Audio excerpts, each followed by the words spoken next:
આજે આ વિડિયો એના માટે છે કે એક ફાઇનાન્શિયલ પ્લાનિંગમાં જે ભૂલ મોટાભાગના લોકો કરતા હોય છે એના ઉપર છે। તો આ વિડિયો તમે અંત સુધી જોજો।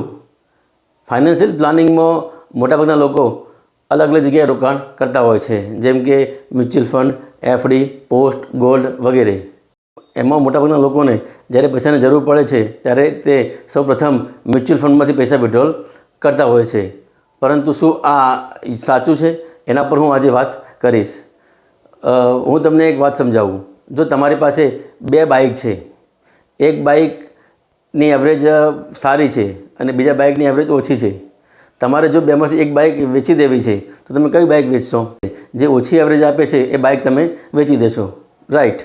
તમે અલગ અલગ જગ્યાએ જે ઇન્વેસ્ટમેન્ટ કરેલું છે, બેંક, પોસ્ટ કે કોઈ બોન્ડ કે પછી એફડી, એમાં રિટર્ન જનરલી 7 થી 8% જેટલું મળતું હોય છે અને મ્યુચ્યુઅલ ફંડમાં મોસ્ટલી રિટર્ન તમને 10 થી 12% જેટલું મળતું હોય છે।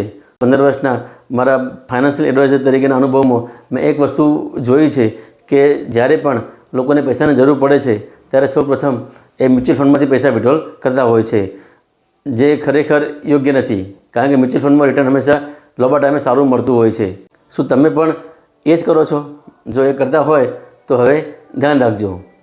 હંમેશા સારું રિટર્ન આપતું હોય એવી જગ્યાએથી રોકાણ હંમેશા ચાલુ રાખવું જોઈએ અને રિટર્ન જ્યાંથી ઓછું આવતું હોય એવી જગ્યાએથી પૈસા વિડ્રોલ કરી અને તમારું ફાઇનાન્શિયલ ગોલ અચીવ કરવો જોઈએ।